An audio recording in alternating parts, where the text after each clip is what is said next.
And escape this part of the bill, because one of the biggest debates, and I wanted to throw it to you, is about this housing thing. And then there are many other things that people are discussing, but I just wanted to throw to you, what is it that you want to do? Kenyans are watching with the housing agenda that you have thrown it in, and it's not sometimes flowing well in some quarters.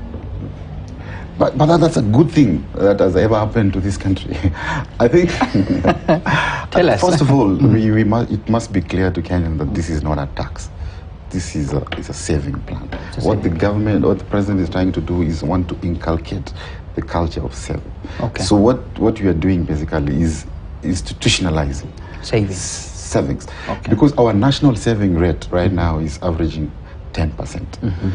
What is our neighborhood is around 17%. 2020, it's I think 21. In Africa, the average is 17%. And for us to reach our middle income status, we need to have 25% of GDP. So we have a saving investment deficit of around 15. So if we do not do something, that there will be a failure on government for failure to intervene. So we need to intervene. And this is one way of intervening, just to make sure we show up our saving. So with respect to the housing agenda, I think first of all, it is a saving which is with a direct benefits to the people who will be contributing. First, there's a cap. The cap is only 2,500. That's true. I don't think that will affect you. That's a cap. 3% but a cap is. So most people will be paying maybe 1,000. Second, immediately you pay the 2,500.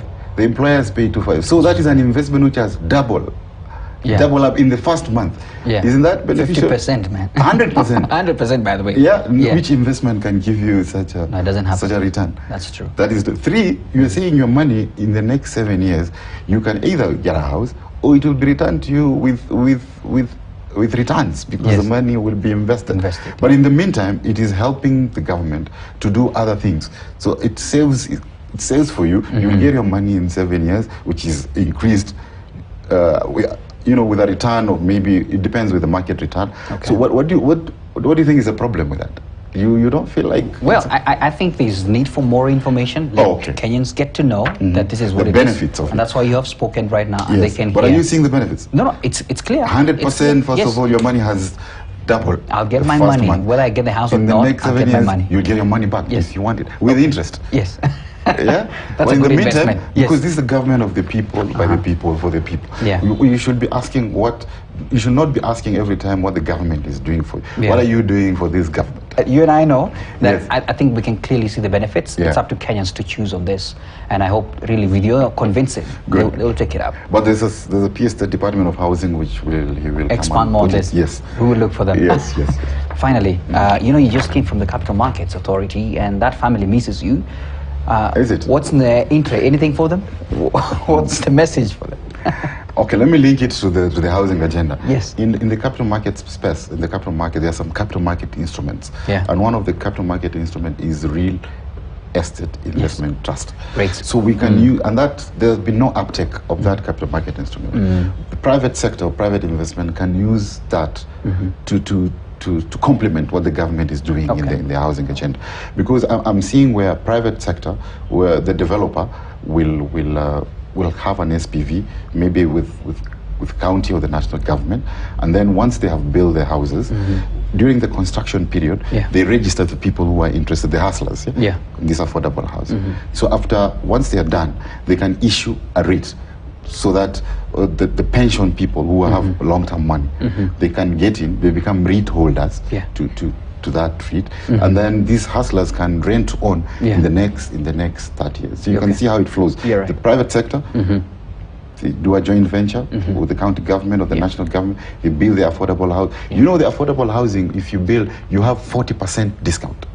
So at the time you are issuing the REITs, already someone is coming in with a security which is discounted at 40%. That is a value proposition, because the government is incentivizing the developer to the tune of 40%. Wow.